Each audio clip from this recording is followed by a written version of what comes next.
Bonjour. Alors, comme chaque mois, nous allons vous parler théâtre. Et cette fois-ci, ce mois-ci, nous avons eu l'idée de parler un peu de théâtre et de politique. Et pour cela, nous avons invité une grande personnalité, un homme qui aurait pu être notre président de la République, avec un peu de chance. Il pourra l'être. Je l'espère. Voilà, et qui s'appelle François Asselineau, pour ceux qui ne le connaissent pas. Donc voilà, qui est mon invité politique principal. Et avec lui, il y a une des plus grandes comédiennes françaises qui s'appelle Louise Lemoine-Torres, avec lequel j'ai fait beaucoup de spectacles. Elle a entre autres joué magnifiquement Bérénice de Racine, qui est quand même la plus belle pièce du monde. Nous sommes bien d'accord là-dessus. Et puis en ce moment, elle joue une de mes pièces qui s'appelle La Confession, voilà, que nous jouons dans mon théâtre du Nord-Ouest. Voilà. Alors, on va parler politique, on va parler un petit peu de l'engagement des hommes politiques, du sens de la politique, de l'intérêt, du rapport entre le théâtre et la politique. Et pour ça, je veux commencer par, en matière de provocation, n'est-ce pas ?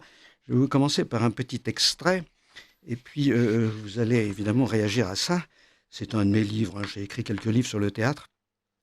Et voilà, alors, donc vous allez voir. Alors, ça s'appelle « L'État dans tous ses états ». C'est le titre du chapitre.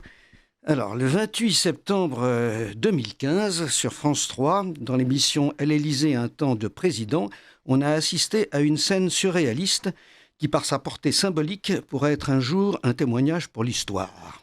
François Hollande, alors chef de l'État, Emmanuel Valls, Premier ministre de la France, bavarde sur la terrasse de l'Élysée, côté jardin, et non côté cour, avec la très sympathique Fleur Pellerin qu'ils viennent de nommer ministre de la Culture, non pour lui parler de l'œuvre de Patrick Modiano, ce qui était plutôt judicieux, mais pour lui prodiguer quelques conseils.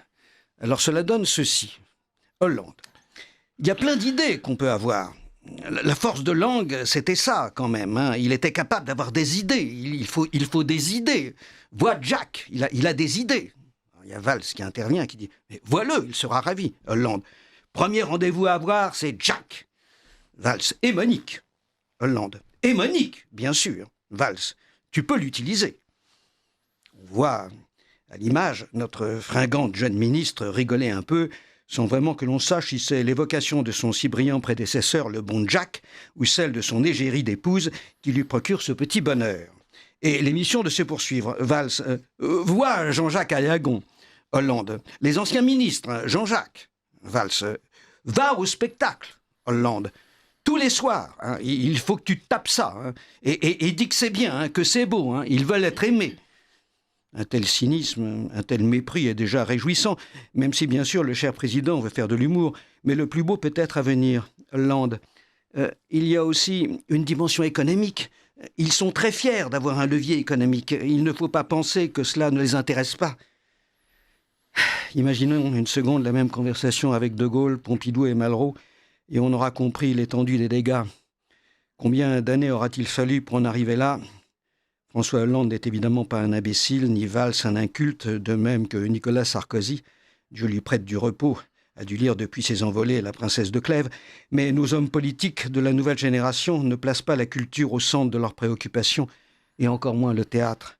De Gaulle était imprégné de Chateaubriand, et il avait pour les écrivains de son époque, Mauriac, Gide, Monterland, Bernanos, une sincère admiration. Mieux, il prenait son ministre de la Culture pour un grand homme. François Mitterrand passait ses loisirs à courir les bouquinistes quand il n'interrogeait pas Jean Guiton sur l'existence de Dieu. Et quand l'un et l'autre devaient assister à un match de football pour soutenir l'équipe de France, c'était pour eux une corvée. Imaginons De Gaulle, les bras en l'air, faire lever de la victoire après un but. Voilà. Bon, qu'est-ce que vous pensez de cet extrait ? Monsieur Asselineau. Eh bien, d'abord, merci de me recevoir. Et puis bonjour à tous les auditeurs de Radio Courtoisie. Que vous fréquentez, j'imagine. Que je fréquente, mais c'est la première fois, en fait, que je participe à une émission, je crois, strictement culturelle. Peut-être pas tout à fait. J'ai peut-être été invité jadis par Paul-Marie Couteau. Ah, bah oui, le cher Paul-Marie Couteau. Mais, alors là, on parle effectivement, c'est assez nouveau comme thématique, en fait. C'est finalement le théâtre et politique. et puis la relation de nos responsables politiques avec la culture. Je dirais, effectivement, je suis d'accord avec tout ce que vous venez de dire, il y a quand même une inculture globale du monde politique aujourd'hui qui est assez phénoménale. On a des responsables politiques qui n'ont pas le niveau de ce qui fut jadis, le niveau d'un De Gaulle, d'un Pompidou qui était quand même normalien, qui avait fait une anthologie de la poésie française. Magnifique, voilà. Magnifique anthologie. Donc on avait vraiment des responsables de très...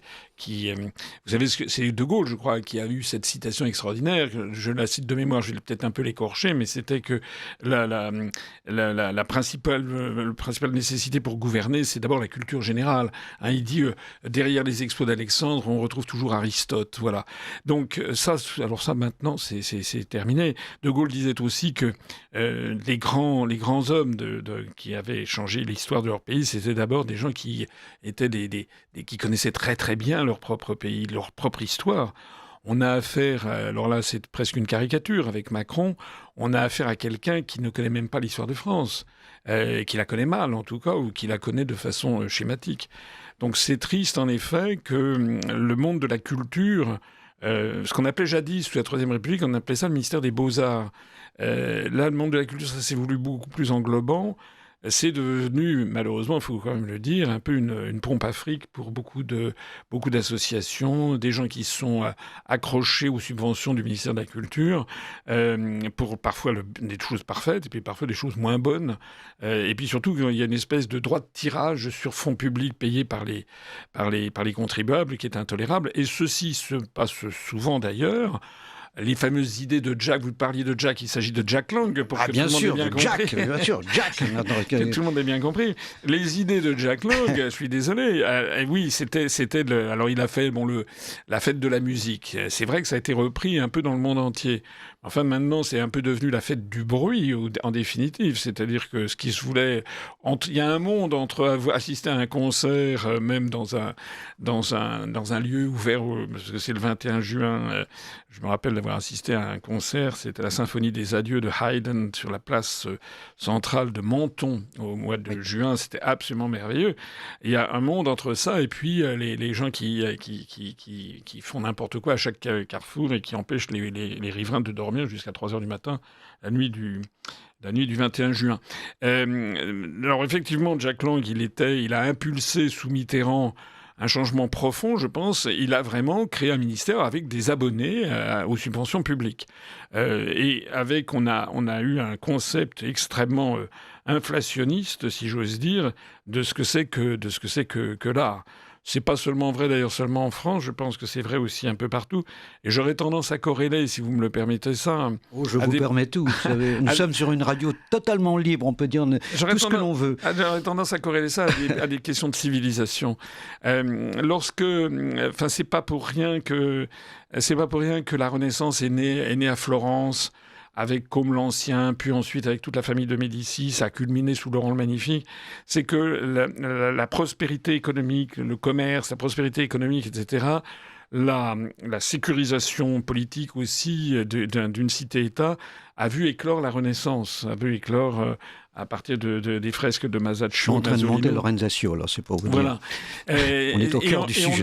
On a une corrélation qui se retrouve à travers toute l'histoire du monde entre la santé économique d'un pays, la façon positive de percevoir le futur pour lui-même, et une éclosion des arts de toute nature. Voilà.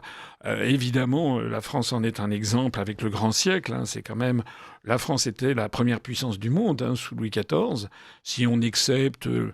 les lointaines Indes, mais qui étaient divisées en des quantités de principautés, et si on accepte la Chine, mais qui était très très lointaine, la France était le pays quasiment le plus peuplé, d'ailleurs, du reste du monde à l'époque, et c'est au grand siècle qu'apparaissent, évidemment, à la fois nos grands... vous parliez de Racine à l'instant, mais donc évidemment Molière, Corneille, mais aussi Nicolas Boileau, par exemple, hein, voilà, qui va fixer l'art du français, enfin toute la qualité de la langue française. Ce qui se conçoit bien s'énonce clairement, et les mots pour le dire arrivent aisément. On a Boileau, enfin bon, tout le monde connaît ça. Si on compare ça, il y a eu d'autres moments d'ailleurs, pas seulement que le grand siècle. On peut dire quand même il y a une floraison avec les impressionnistes sous Napoléon III et le début de la Troisième République, où mine de rien la France, sous la seconde partie du Second Empire, à partir de ce qu'on appelle l'Empire libéral, puis la Belle Époque, on a eu quand même une floraison de peintres extraordinaires, et même en matière musicale aussi. Aujourd'hui, qu'est-ce que vous voulez que je vous dise ? Voilà, et c'était vrai encore sous De Gaulle. Dans les années 60, vous avez raison, il y avait des grands artistes. Moi, je me rappelle, j'ai fait mon service national comme coopérant au Japon. À l'époque, c'est en 1981. Partout, vous aviez des photos de Alain Delon, de Catherine Deneuve. Il était question partout ils étaient peut-être un peu en retard, mais enfin, il était question encore de Camus, de Sartre, de Simone de Beauvoir. Enfin, c'était très impressionnant de voir à quel point De Gaulle et Malraux, son ministre de la Culture, avaient en effet redonné à la France une grande... Donc il y a une très grande corrélation entre le bien-être d'un pays en matière, la bonne santé économique, la forte croissance économique, son bien-être politique, si j'ose dire, en tout cas la façon positive dont les gens se projettent dans l'avenir, et une floraison culturelle. On le voit d'ailleurs aujourd'hui avec la Chine, parce que la Chine, il y a des productions culturelles en Chine, dans différents domaines, même architectural, en peinture. D'ailleurs, un des grands succès en ce moment en France, vous savez, ce sont les spectacles chinois, vous savez, qui viennent en France, qui sont très commerciaux. Mais ça c'est quelque chose de nouveau, si vous voulez, de voir cette floraison. Mais si vous voulez, parce que là, l'émission, elle est surtout consacrée au théâtre. Oui. Donc peut-être que ça... là, je vous ai... Louise, j'aimerais bien que vous lisiez ce petit passage-là pour recentrer un peu notre conversation sur le théâtre, parce qu'il y a une spécificité du théâtre qui n'est pas exactement la même chose que la culture. Que la France soit le phare de la culture, ça... le fut. Le fut, et j'espère, grâce à nous, que ça va continuer. Mais ça va continuer, parce que le théâtre est un spectacle vivant. Voilà, le spectacle vivant. Voilà. Lisez ce passage, et puis je vous interrogerai là-dessus, sur ce que ça veut dire exactement. On peut certes prêter à nos hommes politiques des volontés perverses d'endormissement, d'étouffement ou tout simplement de récupération. Mais c'est leur faire bien de l'honneur. La vérité est plus prosaïque et se résume en un mot, l'indifférence. En d'autres termes, ils s'en foutent. Quand par exemple un gouvernement de droite nomme Daniel Mesguich, metteur en scène revendiqué de gauche, pape d'un théâtre distancié provocateur, à la tête du Conservatoire national d'art dramatique de Paris, lieu stratégique hautement essentiel pour l'avenir du théâtre en France, il lui importe seulement qu'il ait une certaine notoriété, une indiscutable connaissance de son métier, qu'il fasse une bonne gestion et pas trop de vagues. Mesguich, qui a postulé, est bien trop intelligent pour ne pas comprendre l'enjeu, accepte le poste et donne le change, avec parfois même des prises de position courageuses et de bon sens, comme lorsqu'il a résisté au gouvernement qui exigeait le baccalauréat pour tout élève qui voulait entrer au conservatoire. Mais pourtant, Mesguich, comme beaucoup de ses pairs nommés à de hautes fonctions culturelles, défend un certain théâtre. Et ce théâtre, à sa façon, est politique.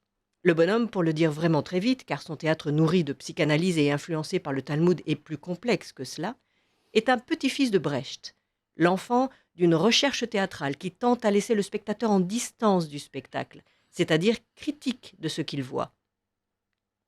Avec l'idée force que plus le spectateur s'identifie au personnage, moins il réfléchit. Dans ce genre de théâtre, la chasse est faite à l'émotion qui aveuglerait la raison. Tout est en œuvre pour que le personnage ne soit pas plongé dans l'action de l'histoire racontée, mais montré se conduisant face à cette action. Brecht développe tout ça très bien dans Le Petit Organon et L'achat du cuivre. Ce type de théâtre réellement politique, accompagnant la chute du mur de Berlin, est heureusement passé de mode. Mais ses héritiers, dont Mesguich, sont bien vivants. L'homme est de qualité. Il s'est assagi, polissé, ouvert, comme ils le font presque tous quand ils arrivent à des fonctions importantes. Mais responsable d'une école d'État, il passe le flambeau à de jeunes comédiens, à de jeunes metteurs en scène qui ne peuvent même pas imaginer qu'il existe un type de théâtre autrement plus important. Le résultat est que ces élèves pratiquent la distanciation distanciation comme il respire, c'est-à-dire comme le Monsieur Jourdain de Molière pratiquait la prose. Une distanciation à la Brecht, mais normalisée, aseptisée, dépolitisée, obéissante et mécanique. Force est de constater qu'elle inonde aujourd'hui les scènes de France et principalement, bien sûr, les scènes du théâtre public. Résultat, du théâtre qui ressemble à du spectacle, sans âme, sans nécessité, mais déshumanisé, propre, bien fait, nourri intellectuellement d'une intelligence préfabriquée et scéniquement d'un inventif de déjà-vu. Est-ce qu'une telle situation intéresse les politiques? Évidemment non. Le théâtre n'est pas à la mode, il ne fait pas de bruit. Et puis quoi, il faut avoir l'esprit large et laisser les créateurs créer. C'est-à-dire, pour nos représentants de la nation, même s'ils s'en défendront toujours, faire joujou. Ce ne sont ni des imbéciles ni des incultes, mais leur préoccupation est ailleurs. Le théâtre ne les intéresse finalement que comme nostalgie d'enfance quand maman les emmenait aux matinées classiques à la Madeleine de Proust. Ou bien comme divertissement, au mieux comme vecteur de culture. Je ne parle que des meilleurs. Alors que le théâtre, dans son essence, est éminemment politique. C'est un acte grave que d'en faire, et que de le voir. Utilisé dans son meilleur, il montre l'homme à l'homme, le citoyen au citoyen, l'individu à l'individu, et dans le vivant, pas seulement comme dans la vie, mais mieux encore que dans la vie, puisqu'il oblige le spectateur qui paie sa place à ne pas fuir le réel, à regarder, à écouter. Rien de ce qui se passe sur une scène de théâtre ne peut lui échapper. L'homme est le cœur de son projet, son but, sa raison d'être, son essence, sa nourriture. Mais de qui parle-t-on? De quel homme s'agit-il? Quel homme ce théâtre d'exigence peut-il nous montrer? Non pas une partie, un élément, un archétype, une caricature, une forme, un ersatz, comme pour faire vite, dans ce théâtre distancié qui a pignon sur rue, mais l'homme, avec un grand H, l'homme tout entier, la créature complexe que nous sommes et que nous sommes tous, l'être que nous croisons tous les jours et qui ne cesse de nous étonner par sa richesse, sa profondeur, son incroyable capacité à être des millions en un seul. En se voyant penser, vivre et agir dans le miroir de la scène, l'homme apprend de lui-même. Et apprenant de lui-même, il est en apprentissage de liberté. Cette forme de théâtre qui permet miroir et identification, je l'appelle théâtre de l'incarnation. Voilà. Qu'est-ce que vous pensez de ça? Oui, c'est de vous, ce texte. Oui, bien sûr, oui, oui. ça fait partie d'un de mes livres. Oui, bien sûr. Oui, c'est un très beau texte, c'est magnifique. Si vous voulez, moi, le sujet étant théâtre et politique, moi j'ai un peu le sentiment qu'on parle de plus en plus de la scène politique. C'est intéressant de parler de la scène politique, comme si c'était une scène. Mais la grande différence, moi j'essaie toujours de rendre mes propos très très grand public. Il me semble que la grande différence entre le théâtre et la politique, telle que c'est aujourd'hui conçu, c'est que le théâtre, quand vous êtes dans une pièce de théâtre, ça vous donne à réfléchir. Je suis allé voir au Théâtre du Nord-Ouest votre pièce il y a quelques semaines, donc sur la confession. Franchement, c'est une pièce assez dure, en fait, et ça donne à réfléchir. J'étais allé voir aussi, auparavant, une pièce, c'était De Gaulle qui revenait. Bon, la pièce de Jean-Marie Besset, c'est absolument, ça, qui était très, très, très mauvaise. Oui, mais bon, il y avait... oui, mais ça donnait... non, mais ça donnait quand même... Il avait trouvé des personnages qui s'incarnaient dans le monde, dans le mur. Enfin, c'était totalement ridicule, non, franchement. Je suis pas d'accord avec vous. Non, je suis pas d'accord avec vous. Je trouve que c'était...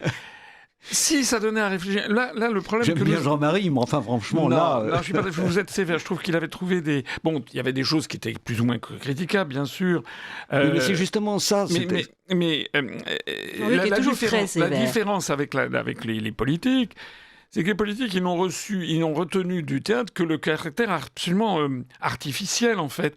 Ils jouent un rôle... Ils ne sont pas là pour faire réfléchir, ils sont là pour enfumer la population. C'est pas du tout pareil d'être un chef d'État ou d'être un acteur de théâtre. On a de plus en plus... Regardez ce qui s'est passé au cours des dernières décennies. Ronald Reagan, aux États-Unis, qui était un acteur, Schwarzenegger, qui est un acteur qui aurait brillé la présidence des États-Unis s'il n'était pas né. Vous savez qu'il faut être né sur le sol américain, ce qui n'est pas son cas. Il y a Václav Havel en République tchèque, qui a été. Nous, on a Macron qui a commencé sur les planches, guidé par Sa femme. par sa femme. Et la grande actrice grecque à l'époque, c'était Mercouri. Oui, Mélina Mercouri, qui était absolument. ministre de la Culture. Qui était en ministre de la Grèce, Culture du temps de Mitterrand, qui était une amie de Mitterrand.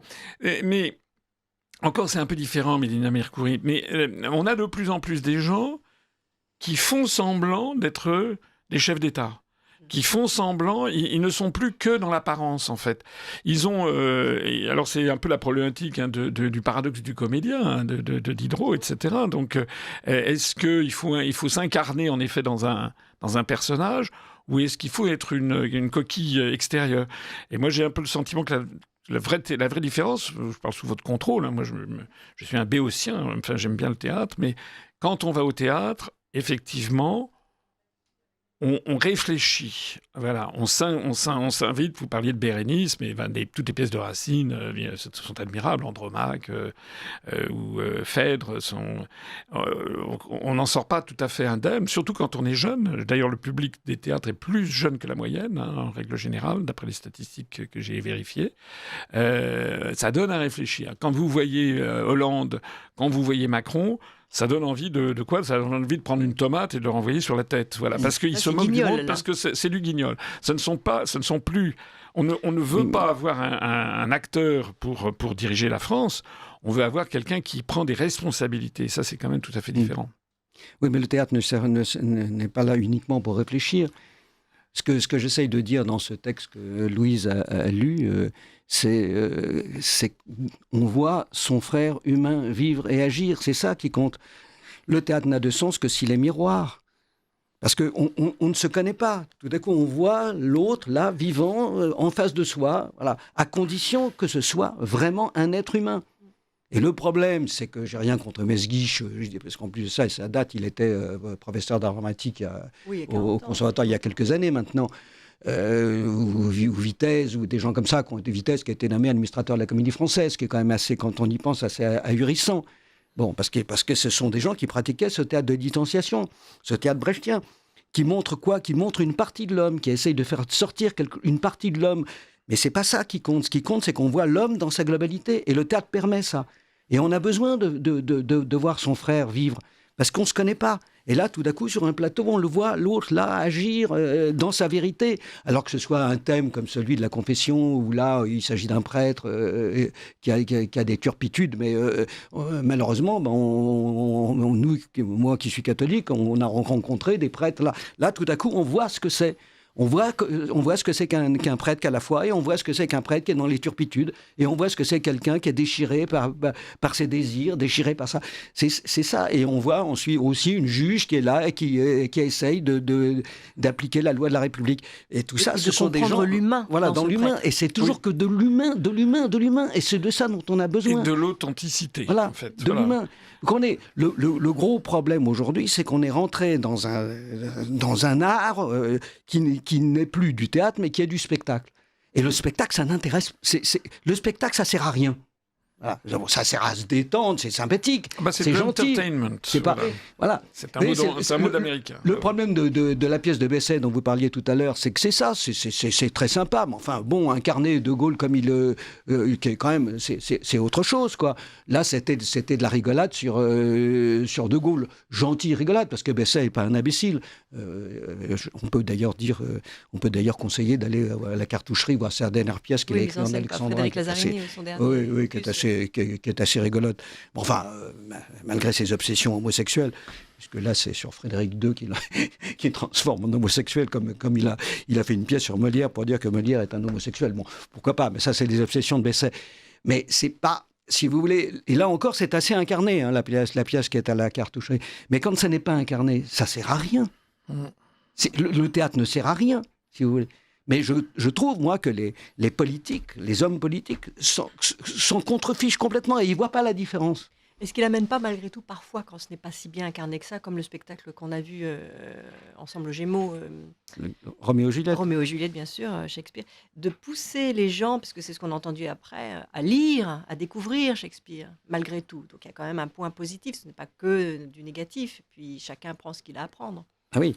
Mais je suis d'accord avec ça, parce que, encore une fois, je ne mets pas au pinacle la pièce que j'avais Non, sur non, De non, Gaulle. je plaisante, J'avais bien trouvé sûr. déjà qu'il y avait un bon choix d'acteurs, parce que c'était Oui, quand bien même sûr. assez impressionnant. Et par moments, non, tout n'était pas parfait. Mais ce que je trouve, c'est que ça pouvait donner au public l'envie d'en savoir davantage. Oui. Voilà, c'est un peu comme la pièce de votre pièce que je suis allé voir, qui est quand même une pièce assez rude quand même. Mais c'est vrai que ça, effectivement, on touche l'épaisseur humaine, on touche de l'authenticité. Quand on voit actuellement les responsables politiques, il n'y a pas que Macron d'ailleurs, c'est Bien quelque sûr. chose d'absolument artificiel et vide. C'est comme un texte d'intelligence artificielle. Il joue un rôle, mais c'est dans le mauvais sens du terme. Hein, c'est ça que je veux dire. Et ça va de pair, en effet, avec peut-être un développement généralisé d'un entertainment, hein, comme on dit ce mot d'américain, c'est-à-dire une espèce de voilà, on entretient par des spectacles, par des trucs, par des machins, qui ne prêtent pas autant à la réflexion que le théâtre. Le théâtre, il est quand même né, je sais pas vous, je vais l'apprendre, il est né sous la Grèce antique, avec des auteurs qui sont encore comme Échille ou Euripide, qui sont quand même encore, qui sont d'une profondeur extraordinaire. Quand Oui. on compare Oui, mais à- qui pratiquait sans le savoir une distanciation. La grande différence, En fait, avec le cœur. Bien et voilà. sûr, le grand projet, De tout pour faire un monde. c'est l'évolution du théâtre. Elle s'est faite par les classiques français, hein. Parce que la différence qu'il y a, c'est que Racine, Corneille, Molière, pour ne prendre que les trois grands, eh bien, ont amené la psychologie, ont amené la vérité humaine, ont amené voilà. On est passé, si vous de la voulez, dénonciation du mais mensonge oui, si vous voulez, aussi. on est passé d'une catharsis sociale, qui était le projet des Grecs, à une catharsis individuelle. Et c'est de ça dont on a besoin, c'est de cette catharsis individuelle. C'est pour ça que les classiques français sont absolument essentiels à l'évolution. Ouais, intemporel, Voilà. ouais. Alors, quand il y a évidemment dans certaines pièces grecques et latines des éléments de psychologie, mais à chaque fois c'est toujours un petit peu. Mais il y a ce principe qui a été repris par Brecht, des chœurs, pour essayer de raconter l'histoire. Voilà. Mais non, oui, c'est une distance. C'est une distance. Donc ça, c'est votre vision du théâtre de l'incarnation, c'est ça? Oui, hein mais c'est ce théâtre-là qui est essentiel à la cité. C'est celui-là qui est essentiel à la cité. Sinon, le reste, c'est des spectacles de divertissement et d'intelligence et de culture. Oui. Mais la culture, on s'en fout. La culture, c'est pas une fin en soi. La culture, c'est voilà. Ce qui compte, c'est l'être humain. Et le théâtre, normalement, c'est l'homme qui est au cœur du théâtre. Sinon, Il est vrai que, par exemple, quand le public sort de la pièce de Jean-Luc, la Confession, qui est en effet une pièce douloureuse, puissante, percutante, remuante, dérangeante, ça laisse des traces et qu'il y a tout le temps des débats après sur nous, parce que là ça se passe dans le milieu des prêtres, mais ça se passe dans tous les milieux, n'est-ce pas, en ce moment, on ne va pas dire le contraire. Et ça touche tout le monde, et on sent que ça a touché un point profond de chacun et de chacune d'entre nous, y compris nous sur scène. Et en fait, la question parfois, alors moi en tant que spectatrice, en tant qu'actrice, je me dis qu'est-ce qui me reste une semaine plus tard? J'en ai vu des spectacles, et parfois, il ne me reste rien. Alors j'ai vu une belle forme extraordinaire, techniquement parfaite, mais effectivement, il ne me reste rien. Et parfois, il me reste énormément, 3 mois, 4 mois, 2 ans plus tard. Ça veut dire qu'en effet, là, je rejoins le théâtre de l'incarnation. Moi, je pense qu'il faut de tout pour faire un monde. Mais Oui, voilà, c'est ce que j'allais dire. voilà, oui. Mais effectivement, ce qui me reste parfois et qui me fait grandir, c'est en effet, je le reconnais au bout d'un certain nombre d'années passées sur cette terre, ça reste l'incarnation. Mais les deux peuvent être jugulés en réalité. Il faut incarner même dans un truc complexe, très, très technique, très bien. Mais parce qu'il n'y a pas que le théâtre, hein, la musique, la Bien peinture, sûr, la danse, la sculpture, la danse, tout ça mime, apporte quelque chose. bien sûr, C'est complètement. absolument Et avec les le mime, livres, on peut incarner des choses incroyables. Simplement, c'est que le théâtre a une spécificité. C'est la possibilité de globalisation de l'homme, quoi. C'est ça qui est formidable. Et dans le vivant. Dans le vivant. C'est ça qui est extraordinaire. c'est comme dans la physique quantique, c'est-à-dire que même le spectateur participe, parce que celui qui regarde transforme la chose regardée, si vous voulez. Bon, c'est ça qui est unique. Voilà. On n'est pas un produit. D'ailleurs, c'est pour ça, ce que je dis toujours, c'est que le théâtre, c'est vraiment l'art de l'avenir. Autant avec l'IA, on va avoir, c'est vrai, de plus en plus, tous les gens qui font de la synchro, les comédiens, même le cinéma, on peut remplacer, on le voit maintenant dans certains films, on peut remplacer l'être humain. Voilà, et puis par des machines, moi, je vois bien des images, en synchronisation, en doublage. Voilà, exactement. Ce qui se passe, alors que le théâtre, on aura toujours besoin du vivant. On aura toujours besoin. Mais ce qui se passe aujourd'hui, et c'est pour ça, et je trouve, moi, que les politiques n'en prennent mais vraiment absolument pas conscience, c'est que le théâtre n'est plus du théâtre. Et moi, quand je vois, je suis critique, comme vous le savez peut-être, à Valeurs Actuelles, donc je vais au théâtre régulièrement, mais je ne vois quasiment plus de théâtre. Je vois des spectacles, je vois des projections, je vois des one-man shows, je vois voilà. Mais des vraies pièces de théâtre, il n'y en a quasiment plus. Des pièces de théâtre où on voit son frère humain vivre et agir devant soi, qu'on pourrait rencontrer dans la rue, j'en rencontre pas. Parce que le problème, c'est que quand on parle de Bérénice, de Racine, on dit « mais oui, mais c'est très loin ». Non, simplement c'est que Racine, qui connaît l'être humain mieux que quiconque, simplement c'est qu'au lieu de parler avec la langue d'aujourd'hui, ce français d'aujourd'hui qui est le nôtre, il parle avec un autre français qui est l'alexandrin. Mais c'est pas différent d'une autre langue. À l'intérieur de cette langue qu'est l'alexandrin, on retrouve toute l'humanité, la psychologie, la vérité, la peur, l'amour, la bien violence. Joué, le public très jeune suit parfaitement bien. Exactement. Parfaitement bien. Oui, tout à fait. Comment un homme politique peut accéder à cette idée de l'incarnation ? C'est ça la question. Comment il peut toucher ça ? Je trouve quand même un petit peu sectaire. Oui, un petit peu un ayatollah, parce que je pense que n'ayez pas peur des mots. Non, mais je suis là un peu pour apporter la contradiction. Par exemple, dans le théâtre grec antique, je sais pas, c'est Euripide qui fait dire, qui parle du temps. Le temps révèle tout, c'est un bavard qui parle sans avoir jamais été interrogé. C'est des phrases qui sont très... bien entendu. Donc ça fait réfléchir. Bien sûr, mais un livre aussi fait réfléchir. Oui, mais vous ne pouvez pas balayer d'un revers de la main en disant que c'est pas un théâtre de l'incarnation. Oui, peut-être, mais ce sont des pièces qui font réfléchir. Ce sont des pièces qui sont d'une très grande valeur. Vous avez dans un bout de genre, alors à l'autre bout de l'échelle, on peut dire un genre beaucoup plus léger, mais quelque chose qui est très très populaire, qui l'était, c'est un peu moins vrai maintenant. Toutes les pièces de boulevard, d'un Feydeau, d'un Labiche, on se les rappelle quand même avec plaisir, parce que attendez, donc je trouve qu'il faut avoir quand même, il y a toute une palette dans ce qui est le théâtre, et puis il y a aussi des nouvelles formes. Moi, je suis allé il y a pas très longtemps. Alors vous allez hurler parce que c'est un spectacle, c'est pas du théâtre proprement dit. Mais vous savez que vous avez au château de Versailles, vous avez un parcours qui est ça a énormément de succès, où les gens vont de pièce en pièce dans les grands appartements. Il y a des ballets, ils sont au milieu des acteurs qui il y a tel ou tel. C'est du produit marketing. Je suis bien d'accord avec vous, mais ça a quand même un avantage. Les jeunes les jeunes Français à qui on n'a jamais parlé de notre histoire, d'un seul coup, ils découvrent la grandeur de l'histoire de France. Et d'un seul coup, ils ont envie. Je crois qu'il y a même, il me semble qu'au château de Versailles, moyennant des sommes absolument phénoménales, je crois que c'est quasiment 800 €, 900 € l'entrée, il y a des soirées où vous devenez déguisé comme à l'époque de Louis XIV. Et là, pour le coup, le public s'y intéresse. Donc il y a des nouvelles formes. Je ne dis pas, évidemment... C'est très différent de ce que vous faites, je suis d'accord. Mais je trouve, à partir du moment où les gens s'intègrent, réfléchissent, que ce soit avec le théâtre grec, que ce soit avec votre théâtre de l'incarnation, et je l'ai dit, je suis allé voir votre pièce, que j'ai trouvée effectivement dure quand même, il y avait c'était quand Elle même... est dure parce que la vie est dure. Oui, tout à fait. Mais j'ai beaucoup apprécié d'aller voir votre pièce.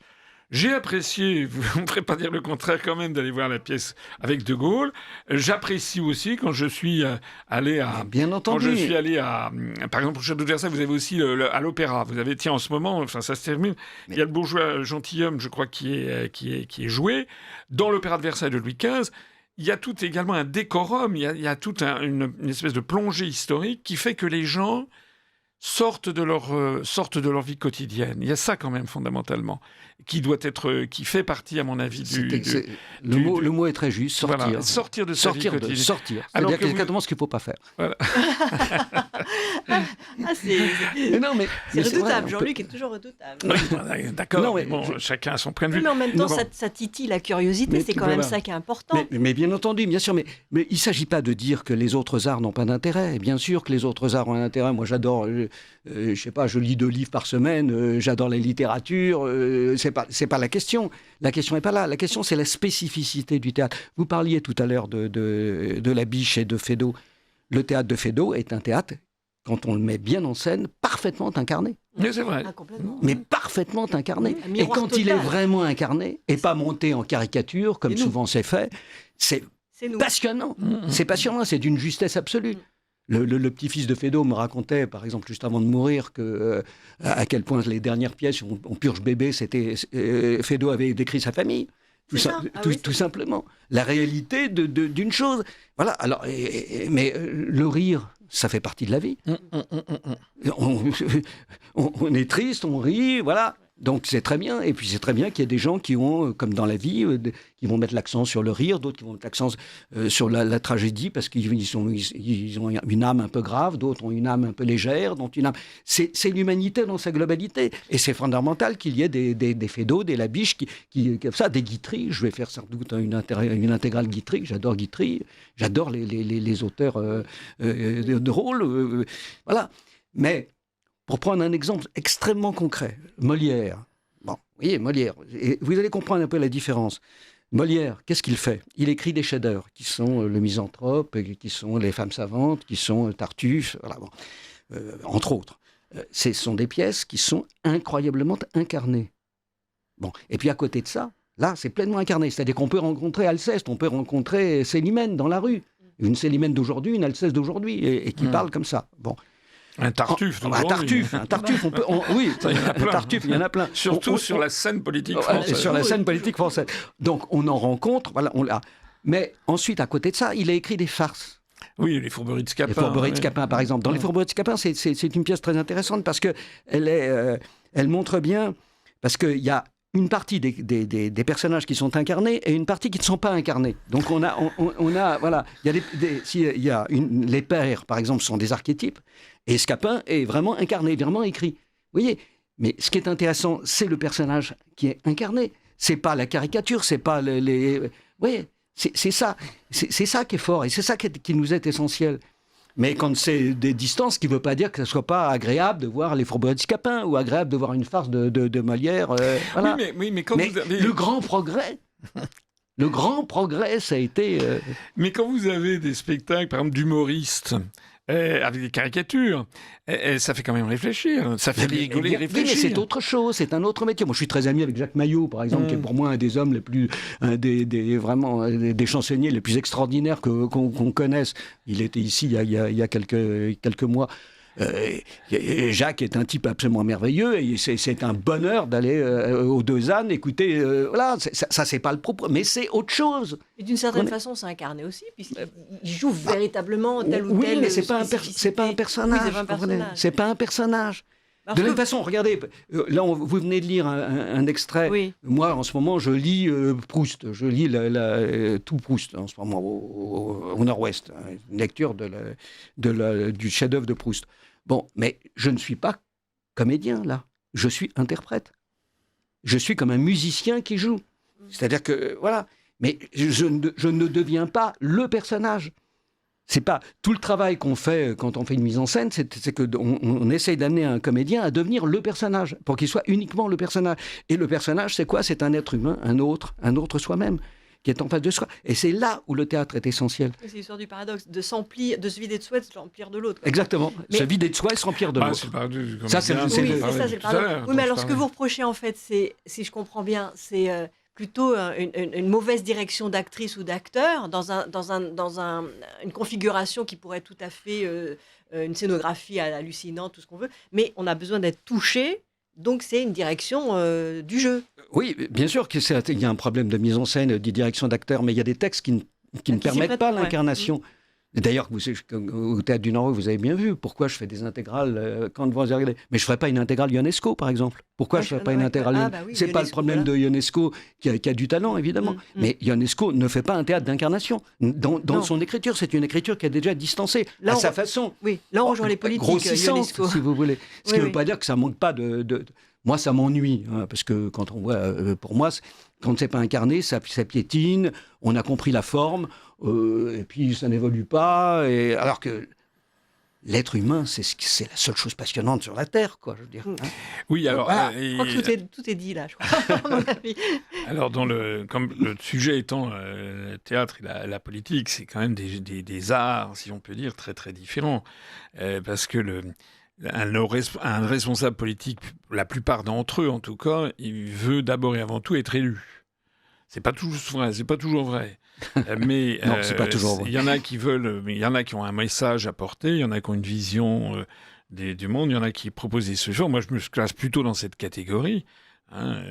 Je préfère, comme disait un politique célèbre, je préfère être battu sur mes idées qu'être élu sur les idées des autres.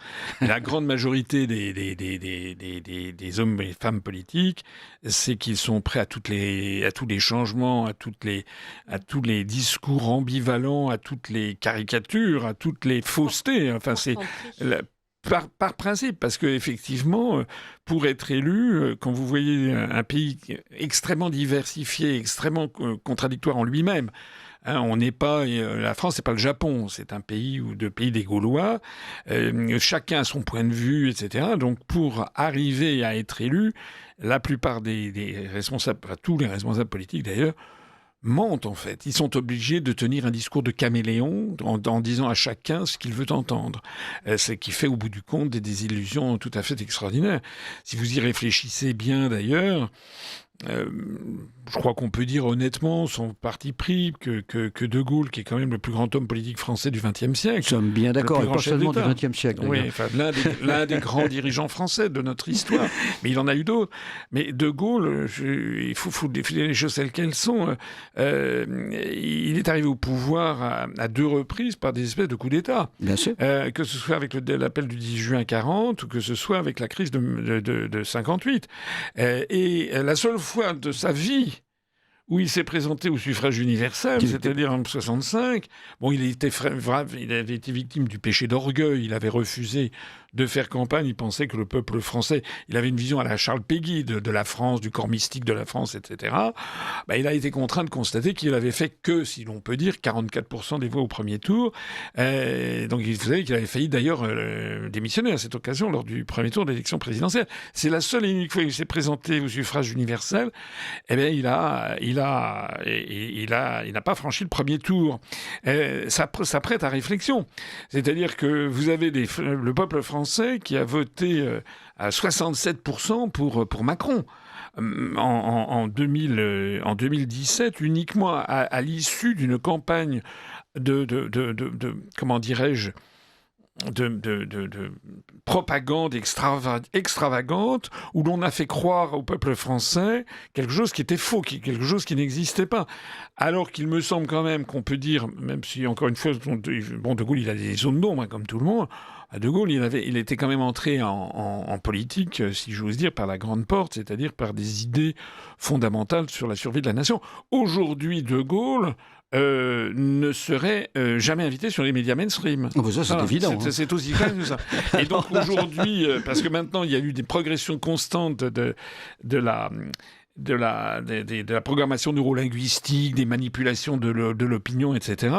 Et l'on voit bien comment les grandes forces, les puissances d'argent, comme disait le programme du Conseil national de la résistance, ont mis la main sur l'imaginaire collectif et essaient d'orienter les Français vers quelque chose qui n'est pas ce qu'ils veulent, en fait.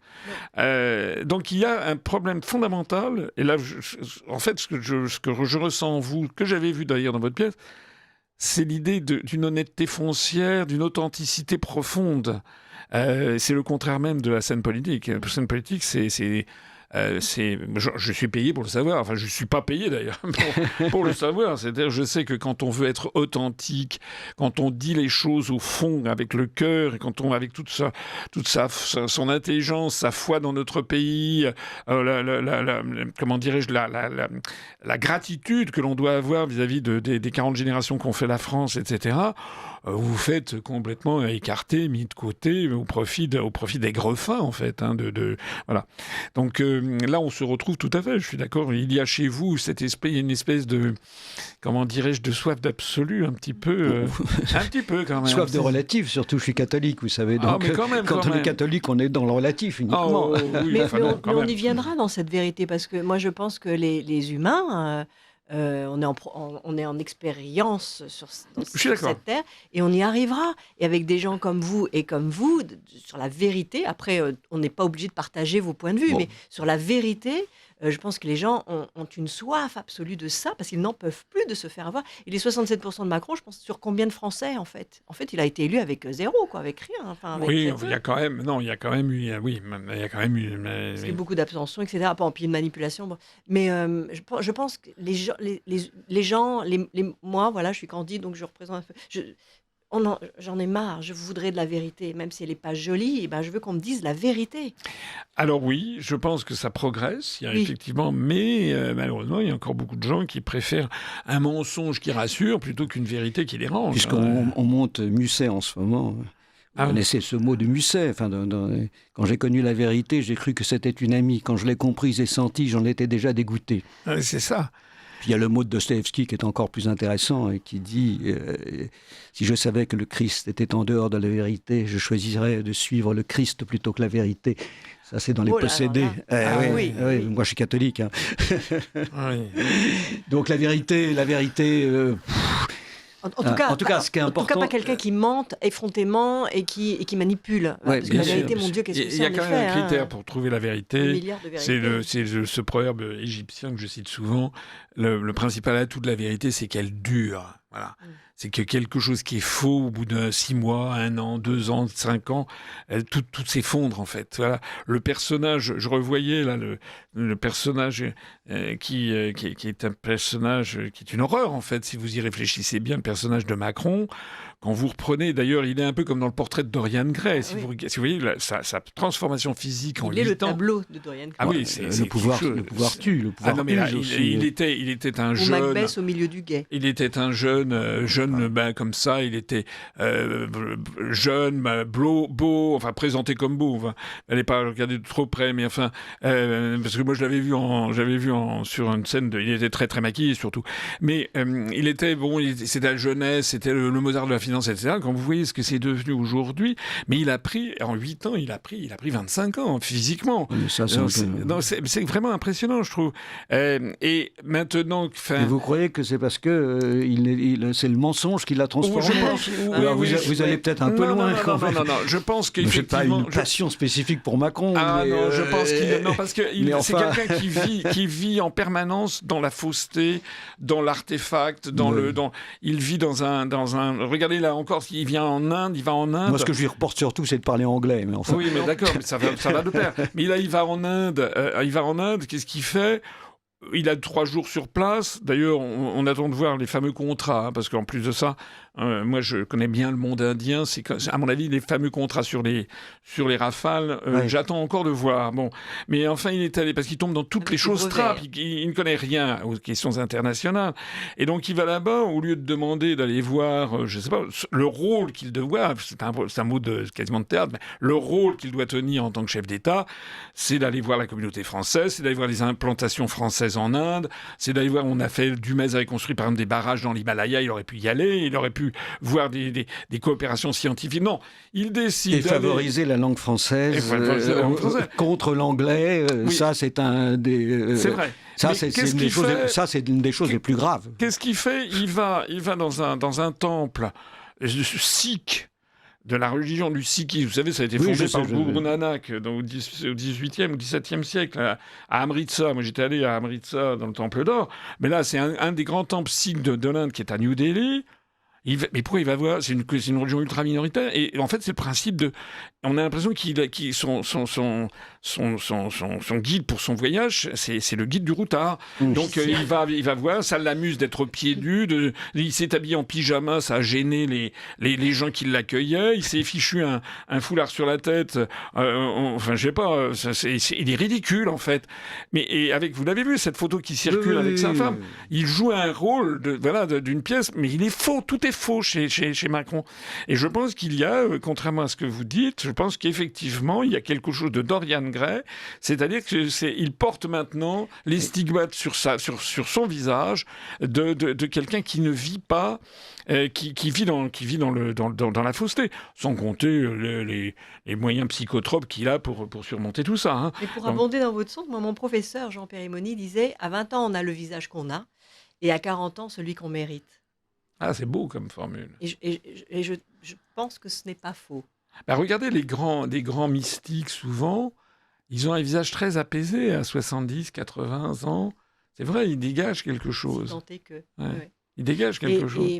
Et peut-être que ce n'était pas le mot vérité qu'il fallait dire, en effet, parce qu'on est 8 milliards, il y a 8 milliards de vérités, comme un miroir brisant 8 milliards de morceaux, mais peut-être le mot sincérité ou honnêteté. Oui, voilà, c'est beaucoup, parce que vérité, regardez l'utilisation qui est faite de la vérité aujourd'hui. Tout à fait. Maintenant, vous n'êtes pas d'accord. Même la loi va nous dire où est la vérité. Je veux dire que c'est hallucinant. Oui, ça c'est parce qu'on est dans une dérive totalement totalitaire. C'est complètement insensé. Oui. Je veux dire que si c'est la novlangue, là, si on est en dans 1984. ce pays on n'a plus le droit de dire des conneries, alors je peux avoir le droit de dire que la Terre est plate, même si c'est une connerie, et ne pas aller en prison pour autant. Enfin, on arrive à des trucs, et puis d'autant qu'on s'aperçoit quelquefois que qu'on croyait être un mensonge devient une vérité, et ce qui est une vérité devient un mensonge. Non, mais le mot honnêteté, voilà, sincérité, oui. C'est ça. Vérité, c'est ça, parce non. qu'on peut se tromper, effectivement. Mais...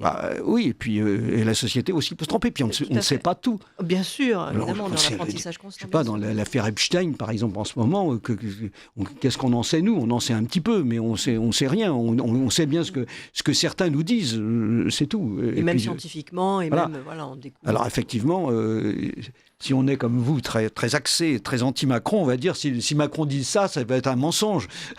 Il est rare. Il a quand même des qualités, cet homme aussi. Ah, vous trouvez? Non, moi, je ne lui en reconnais absolument aucune.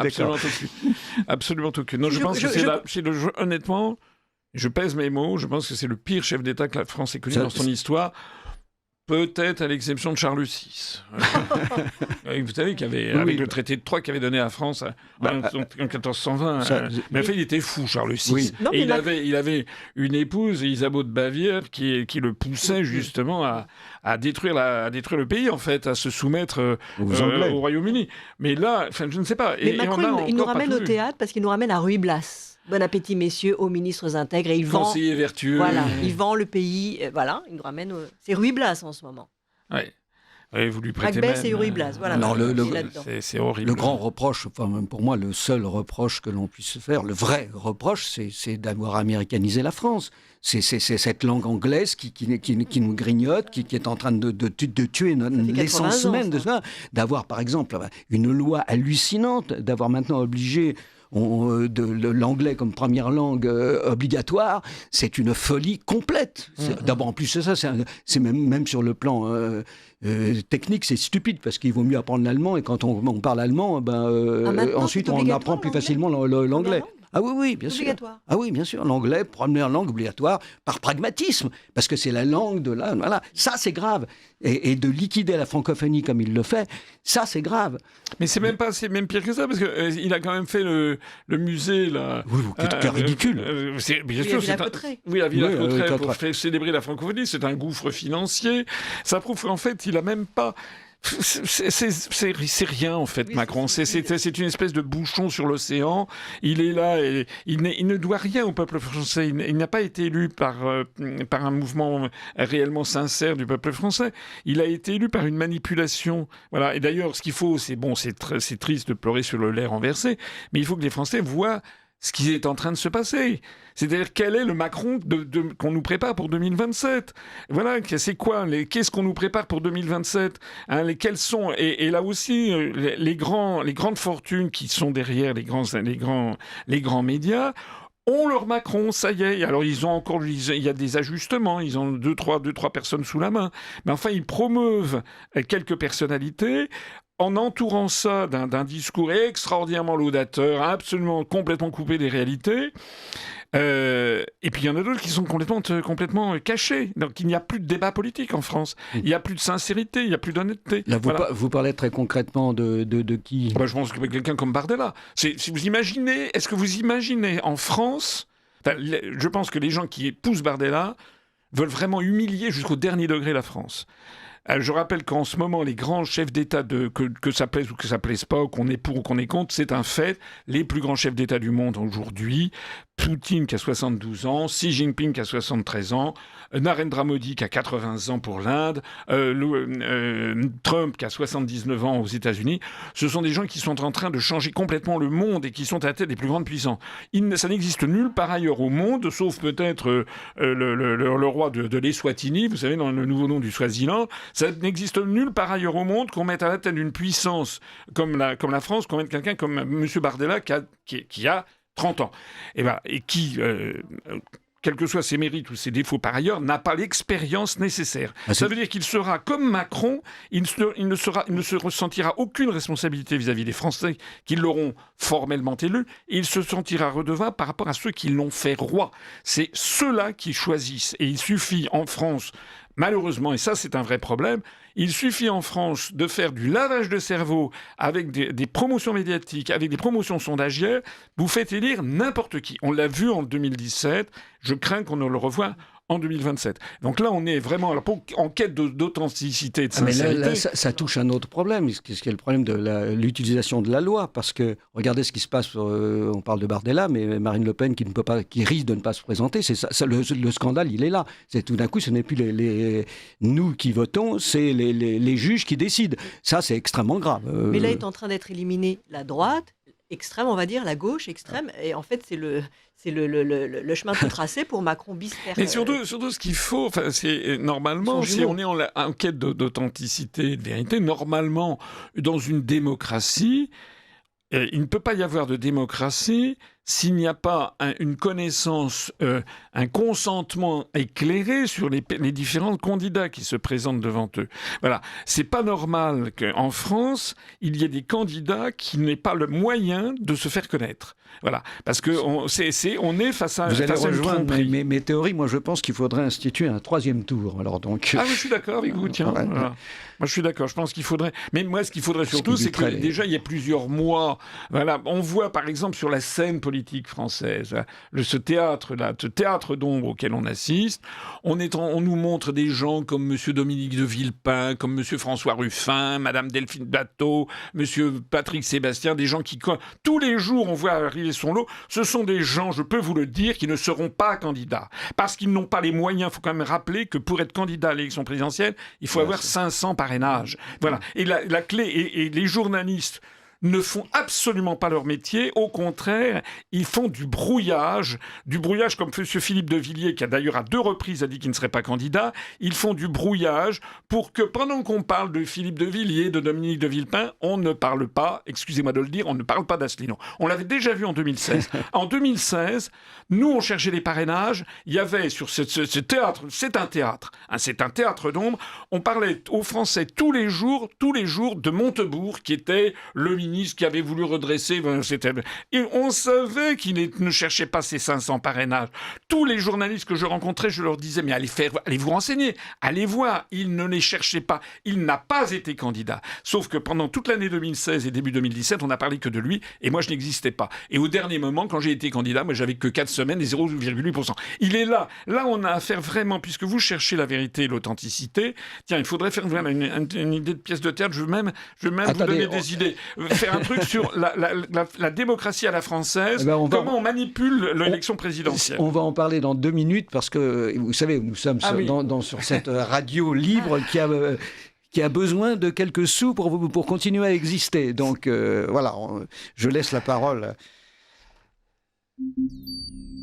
Vous appréciez cette émission? Alors aidez Radio Courtoisie à en produire d'autres. Rendez-vous sur soutenir.radiocourtoisie.fr. Merci d'avance. Voilà, alors maintenant on va pouvoir reprendre, mais on a un petit peu perdu le fil quand même de ce que nous étions en train de dire sur le théâtre. Oui, mais c'est un grand théâtre, c'est un grand théâtre. Bien Je entendu, vais vous c'est un grand relancer théâtre. avec une jolie phrase qui va Oui. vous mettre d'accord, enfin, si j'ose dire, revenir au théâtre. Les racines de la bruyère, Boileau, de La Fontaine, Molière. Ah oui, ça, c'est... Voilà. Mais il manque Corneille, hein. Il manque encore Corneille Non, se la pose- Corneille, c'était la Corneille, Boileau. Moi, c'était mon Mais c'est ça, père oui. qui m'avait dit ça. Les racines de la j'étais bruyère, enfant. Boileau, la Corneille se pose sur les racines de la bruyère, Boileau, de La Fontaine, Molière. Oui. Ah, Voilà. C'est quand même joli pour tous les jeunes enfants. Mais il est évident qu'il y a un rapport très, très, très clair entre les hommes politiques et puis le théâtre, ne serait-ce que comme pour les avocats, ne serait-ce que pour faire passer, parce que là aussi, c'est quand même extraordinaire de voir à quel point il n'y a plus de tribuns, ou très peu de tribuns, des gens qui parlent, qui sont capables de faire vibrer une salle, de faire vibrer... Par exemple, Zemmour, par exemple, s'est tué complètement par son incapacité à parler publiquement. Je ne parle pas de ses idées, mais la forme aussi, elle est importante. Et le théâtre, ça sert aussi, ça peut aussi savoir bien parler, savoir mettre, Vous avez raison. donner du sens. Effectivement, je suis tout à fait d'accord. Il y a on pourrait comparer l'homme politique d'aujourd'hui d'abord à un acteur qui, dans la version de Diderot, qui est totalement déconnecté de ce qu'il dit, mais aussi à un avocat. C'est exactement ça. Moi, je me rappelle une anecdote qui est assez extraordinaire, parce qu'on touche toujours la question de la sincérité et de l'authenticité. Je me rappelle une anecdote, c'est en 2016. En 2006, juste avant l'élection présidentielle de 2007, ou début 2007, il y avait Sarkozy qui est reçu par Arlette Chabot. Et à un moment, il y a Arlette Chabot qui lui dit donc, vous n'allez pas parler de l'euro pendant cette campagne. Et il y a Sarkozy qui dit « Comment ça, Madame Chabot ? Vous croyez que je vais pas parler de l'euro ? Vous croyez que les Français sont satisfaits de l'euro ? Vous croyez que les Français n'ont pas vu l'inflation, leur baisse du niveau du pouvoir d'achat ? Mais bien entendu, je vais parler de l'euro, Madame Chabot. » J'avais des amis qui me disent le lendemain, « T'as vu quand même, qu'est-ce qu'il lui a mis sur l'euro quand même ?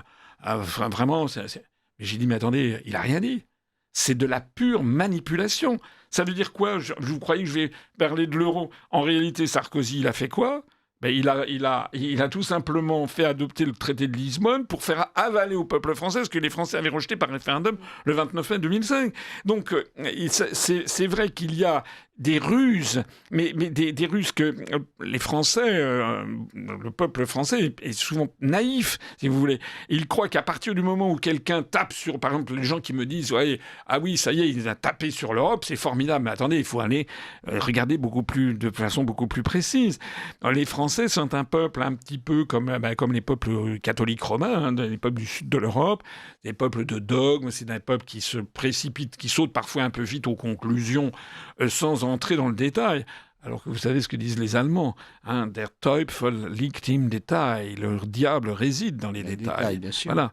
Donc il est là, et là il faudrait vraiment que les Français, qui sont capables de consacrer des heures et des heures pour chercher leurs nouvelles vacances, ou leur nouveau week-end, ou pour changer, ils veulent changer de télévision, ils vont passer des heures à compulser des quantités de trucs.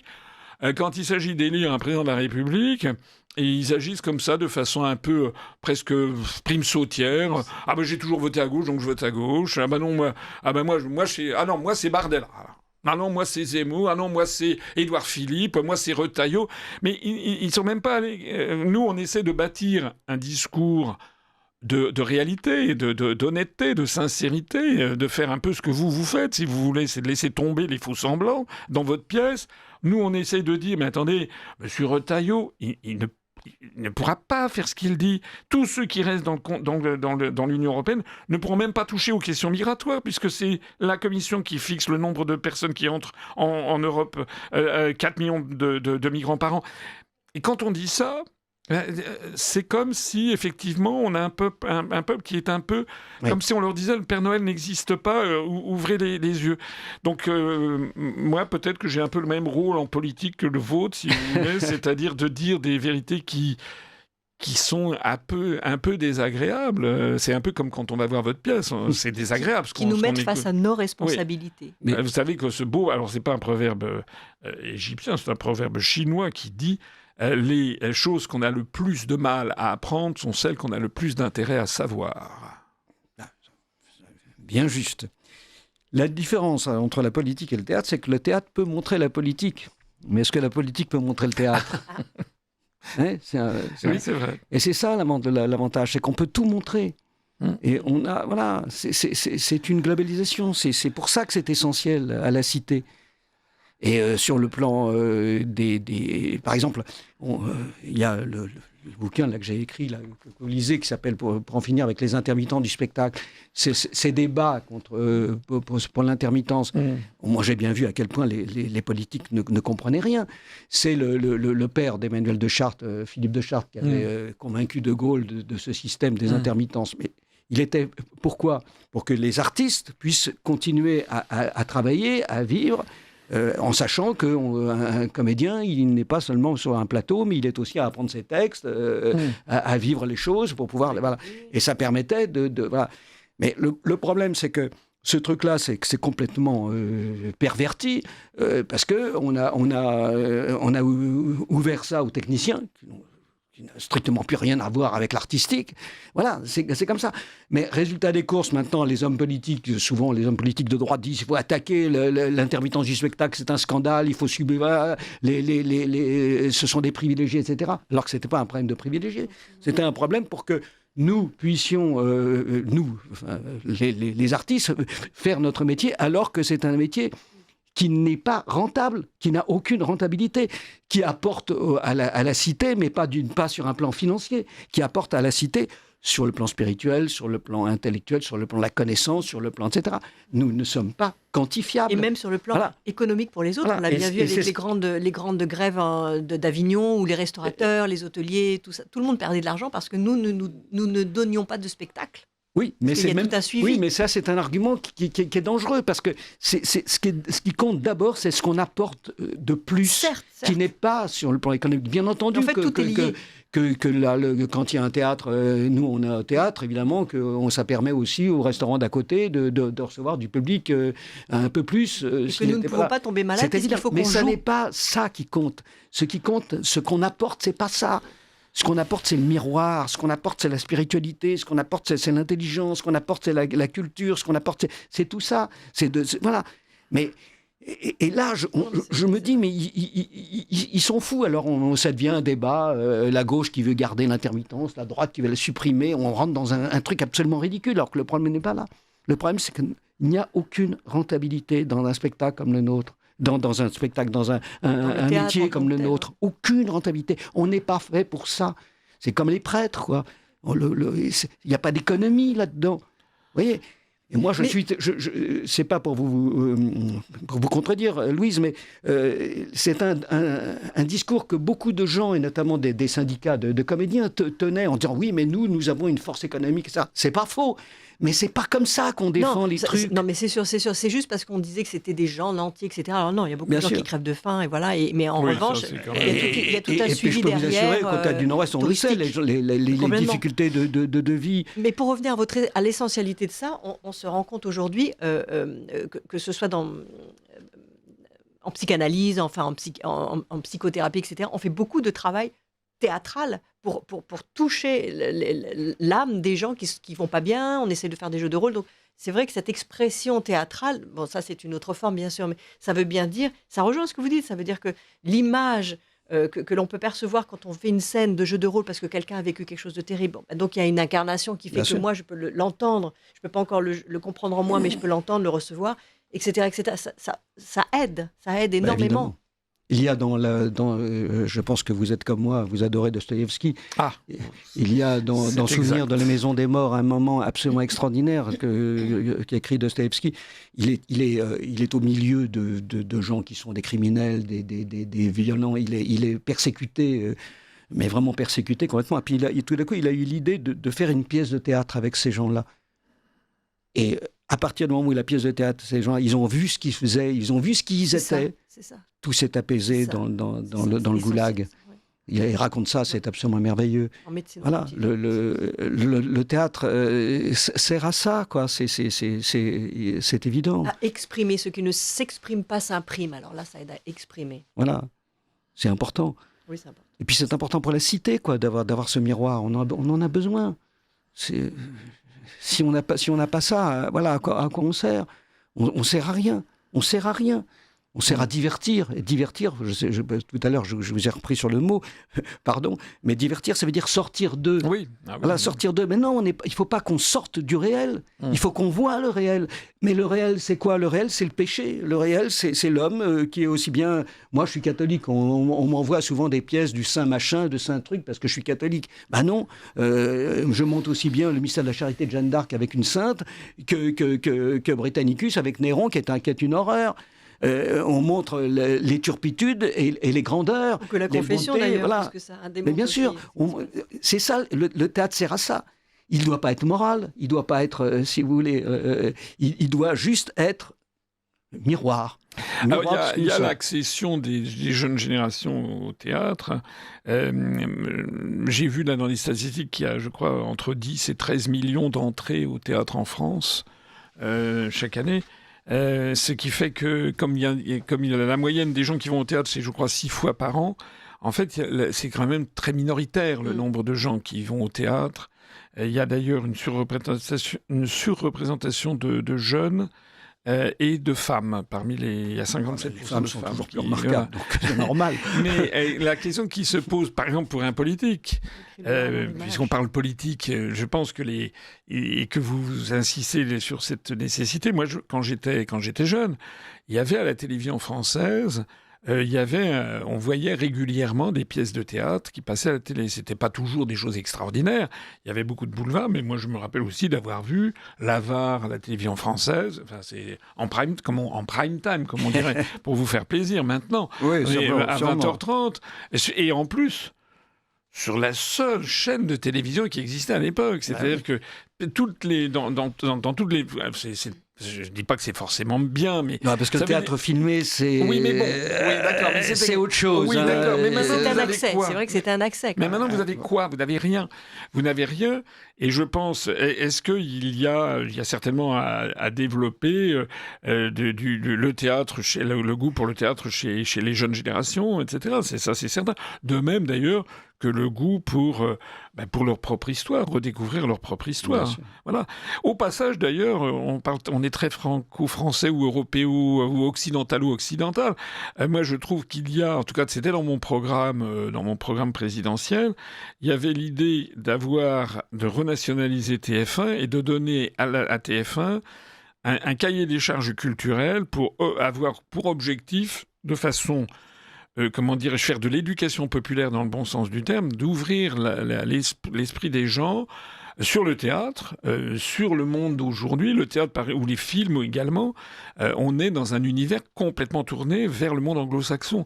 Le théâtre, c'est aussi le théâtre kabuki japonaise, le théâtre no. Non, vous n'êtes pas d'accord? Oui, mais c'est plus de la danse que...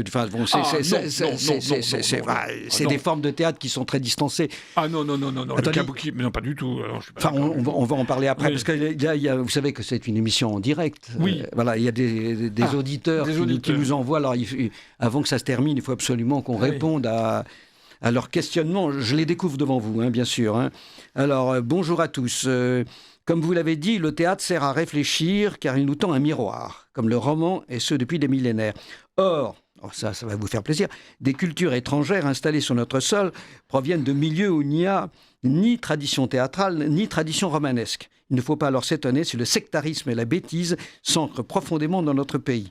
Et le spectacle télévisuel ou autre ne redressera pas la situation. Qu'en pensez-vous? Suis-je trop sévère? Réponse, non, vous n'êtes pas trop sévère, parce que c'est vrai.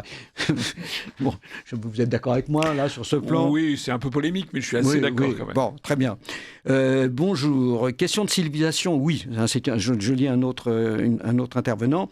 En inventant la société des loisirs, les socialos de Tonton, dont le Jack est le spécimen le plus représentatif, le pauvre, il en prend plein la gueule en ce moment, ont détruit toute décence en concrétisant le relativisme dans l'art. Ça, c'est pas faux. Faisant croire que n'importe quoi valait autant que n'importe quoi. C'est tout à fait vrai. C'est la démagogie incarnée, niant l'exception de l'artiste et du don. Et quand on voit les dernières photos de la chose, on comprend quelle est sa nature, celle du grand pourrisseur. Cette société, c'est celle du temps gaspillé, du graffiti sur la statue, de la satisfaction infantile, de la destruction prétendue créative, parfaite illustration de la culture de mort, qui n'est que la mort de la culture remplacée par le spectacle.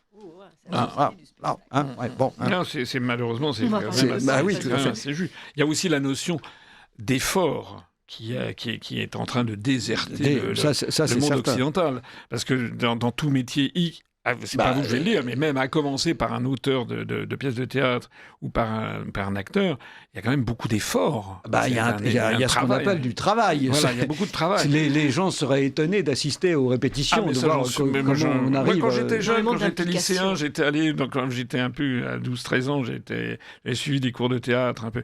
Et effectivement, c'est quand même un gros effort, genre un effort pour un acteur déjà de mémoire. Et puis après ça, il faut donner. Enfin, il y a quand même tout un travail qui est derrière. Et ce qui est vrai du théâtre, c'est vrai aussi de beaucoup d'autres choses. Maintenant, on a des œuvres d'art, d'art entre guillemets. L'artiste passe l'essentiel de son temps à justifier ce qu'il a voulu dire. C'est ce qui s'est passé à une certaine époque. On va en reparler. Alors encore un autre intervenant. Bonjour à toute l'équipe. Alors, avec Macron et Attal... Nombre de politiques contemporains sont passés par le théâtre dans leur cursus scolaire, surtout au centre-gauche. De lointains successeurs des élèves des collèges jésuites, en somme. Il reste à voir si le monde politique ne se réduit pas à une forme d'histrionisme. Ça, c'est ce que vous disiez tout à l'heure. Très belle émission avec de l'originalité grâce à la présence de votre invité. C'est gentil. Vous flatte, là. Histrionisme, c'est bien dit, c'est ça. Histrionisme. Vous savez que je monte l'organisation en ce moment et il y a... Le Strozzi dit à l'organisation, il faut sors de toi l'histrion. Histrion. Sors de toi l'histrion. Je ne sais pas quel est l'auditeur, mais je trouve ça très juste. Le mot d'histrion est un peu utilisé, mais qu'il faudrait remettre au goût du jour. Chez Musset, il y a toujours la notion du double, du double négatif. L'organisation est une pièce absolument passionnante sur ce sujet. Mais qui nous est utile, qui est essentiel à la cité. C'est ça, moi, parce que, franchement, là, on parle, mais est-ce que vous entendez vos camarades qui se présentent à la présidence parler de théâtre et essayer d'expliquer à quoi c'est utile à la cité, ils s'en contrefoutent, ce que Louise lisait tout à l'heure. Ils sont contre-foot, ça ne les intéresse pas. Et on donne des subventions, et de moins en moins d'ailleurs, parce que ça c'est un autre... On donne des subventions pour des gens qui font n'importe quoi aussi. Alors ça, c'est aussi un vrai sujet, c'est les questions financières. C'est que la crise des finances publiques est dans ce qu'elle est, c'est que les finances de l'État sont forcément orientées à la baisse. Et il y a quand même une tendance à la substitution avec des fonds privés, avec ce qui se cache derrière, c'est-à-dire effectivement une tendance vers le spectacle commercial, mais qui attire les gens aussi. Moi, je pense qu'il faut tout pour faire un monde. Je suis assez d'accord avec ce que disait Louise. Il y a aussi, à partir du moment où les gens, à mon avis, déjà font un effort, un tant soit peu, même aller voir une comédie musicale, c'est quand même un effort un peu culturel, un peu réfléchir. C'est quand même... je sais, la bande dessinée aussi. Oui. Voilà où on en est aujourd'hui. Entre la bande dessinée et Dostoïevski, il y a quand même un monde. Mais vous savez... Non, mais j'ai rien contre la bande dessinée. Et puis on a besoin d'accompagnement. Moi, je me rappelle quand j'avais lu L'Idiot de Dostoïevski, j'avais 16 ans, j'étais un peu resté à la surface des choses. Et puis après, j'ai eu un cours quand j'étais en prépa avec un prof qui était absolument extraordinaire et qui nous avait fait comprendre qu'en fait l'idiot c'était une parabole du Christ avec le prince Mishkin et qui chapitre par chapitre nous montrait, et j'avoue que c'est un des cours qui m'a le plus bouleversé parce que je me suis dit, c'est un peu comme Fabrice Del Dongo à Waterloo ou comme ou comme puisque vous lisez Proust la Berma, c'est-à-dire que sur la première fois on n'y comprend rien et c'est deuxième ou troisième fois qu'on commence à comprendre la profondeur d'une œuvre. Voilà. Ça c'est vraiment important. Donc il y a besoin d'un accompagnement qui notamment c'est un accompagnement scolaire, mais je pense qu'il ne faut pas se moquer des gens qui vont voir du théâtre de boulevard, même qui vont voir des spectacles. Voilà. C'est un peu déjà un début d'accès à se changer de la vie quotidienne quand même, à faire un effort intellectuel, d'aller voir quelque chose, d'aller voir un spectacle. Non, mais ça a son rôle, bien entendu. Ça a son rôle, vous êtes d'accord ? Mais bien sûr, mais voilà. C'est ce que je vous dis, j'aime bien les autres arts, c'est pas l'exemple. Voilà. Pour ceux qui voudraient découvrir Dostoïevski, quand on a 16 ans, il vaut mieux commencer par Crime et Châtiment. Oui, j'avais commencé par Crime et Châtiment. Parce que l'idiot, évidemment, ou les frères Karamazov, ou les possédés, c'est beaucoup plus mais c'est plus génial. complet. Enfin, et puis alors, ensuite, il y a autre chose, c'est comme... vous savez, un roman, c'est comme une pièce de théâtre, c'est comme une histoire d'amour. Il y a c'est le mot de Baudelaire. Il faut une correspondance. Il y a une correspondance à un moment donné, avec une œuvre qui va vous bouleverser. On la lirait 3 mois avant, ça ne passerait pas. 3 mois après, ça ne passe plus. Parce que moi, le prince il y a les rencontres. Mishkin, à l'époque, ça m'avait vraiment bouleversé. Moi, je l'ai lu un peu plus tard. Mais je veux dire qu'il y a vraiment une correspondance. Je sais pas, j'ai lu par exemple Stendhal. Il y a ça m'avait pas la Chartreuse de Parme. J'avais trouvé ça insupportable à 16 ans et puis je l'ai relu à 40 ou à 30 et j'ai trouvé ça extraordinaire. Alors que Le Rouge et le Noir, je l'ai lu à 16-17 ans, j'ai trouvé ça formidable et je l'ai relu, ça m'a déçu. Ouais, c'est intéressant de vivre. C'est des problèmes aussi de rencontre. C'est vrai, voilà. C'est vrai, de maturation, de maturation. Comme dans l'amour, vous rencontrez la femme de votre vie ou l'homme de votre vie, n'est-ce pas ? Et à ce moment-là, 3 mois avant, il ne serait rien passé, quoi, parce que voilà, c'est beau. C'est utile, c'est essentiel, tout ça. On a encore quelques minutes. Mais alors, comment peut-on être catholique et aimer le théâtre ? Parce que j'ai quand même pas rêvé que pendant des siècles et des siècles, la Sainte Église... Et le théâtre est né sur le parvis des églises. Oui, mais condamnait quand même l'activité théâtrale, au point, si je parle sous votre contrôle, que les acteurs n'avaient pas le droit d'être enterrés. Justement. C'est ça. Je vous dirais, lisez mes livres, parce que j'en ai écrit pas mal sur ce sujet. Il y a une raison très simple, c'est qu'au départ, il y avait des vrais théologiens. Le théologien qui a condamné, entre guillemets, Molière, il savait de quoi il parlait. Parce que c'est pas rien de prendre le corps de l'autre. Absolument. C'est quelque chose d'incroyable, c'est comme un succube. Donc il y a quelque chose d'absolument abominable sur ce plan-là.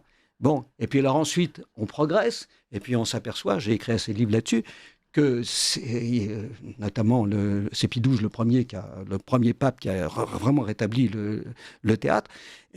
Mais on s'aperçoit d'une chose absolument incroyable, c'est que le théâtre sert le christianisme. Parce que qu'est-ce que nous faisons, nous, quand nous jouons ? Eh bien, nous sommes pleinement le comédien et pleinement le personnage en même temps. Qu'est-ce que c'est que le Christ ? C'est exactement ça, pleinement Dieu et pleinement homme en même temps.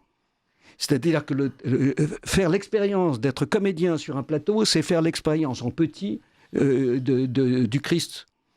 Alors que pourquoi le christianisme ne touche pas tout le monde ? Parce que les juifs et parce que les musulmans pensent que c'est pas possible, cette incarnation d'un Dieu qui s'incarnerait.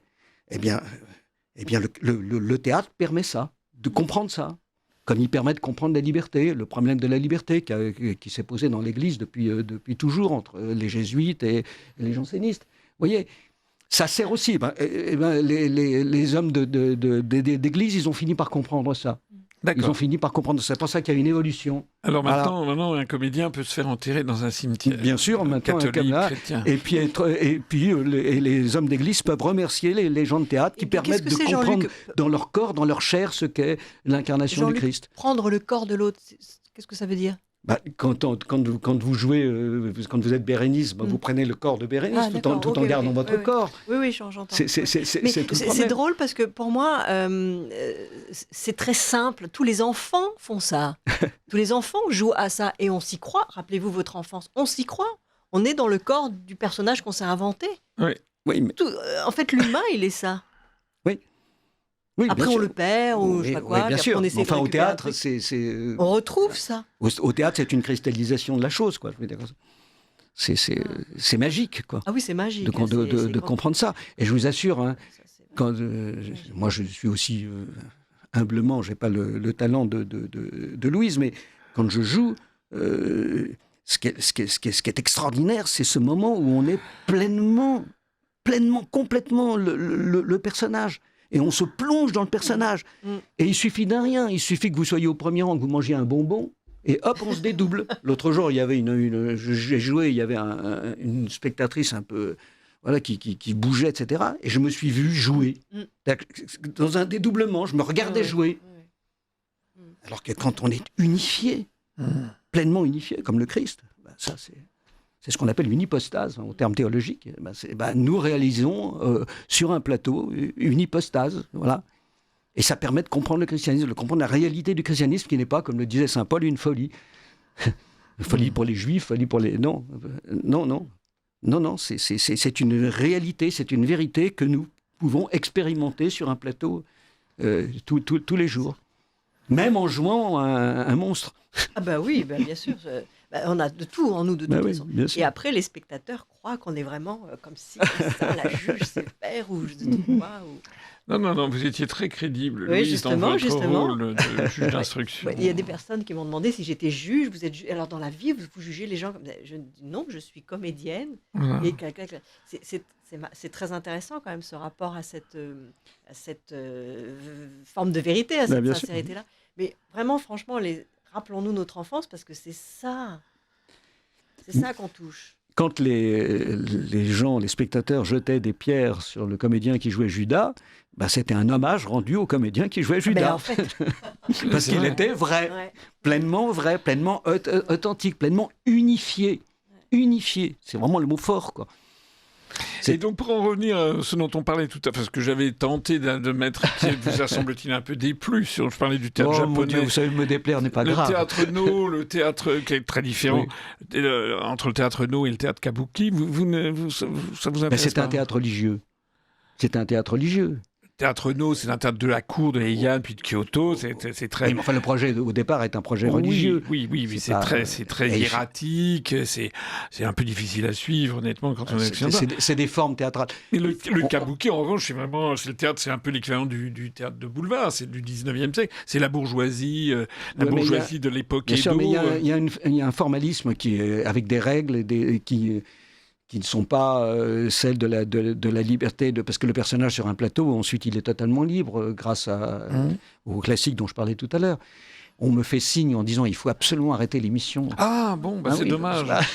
C'est dommage, on aurait passé l'après-midi à deviser. Merci en tout cas de m'avoir invité. C'était un plaisir. Et puis de toute façon, je crois que vous connaissez bien Louise. En tout cas, merci de m'avoir invité également. Et tous les gens qui connaissent Louise sont des gens de qualité. Donc, absolument. Par définition, je ne vous connaissais pas, sinon pour vous avoir vu à la télévision de temps en temps, quand on vous permettait de vous présenter. Oui, c'est-à-dire... Eh bien, au revoir, et puis au mois prochain, je pense que nous parlerons de Musset, normalement. On devrait parler de Musset le mois prochain, voilà.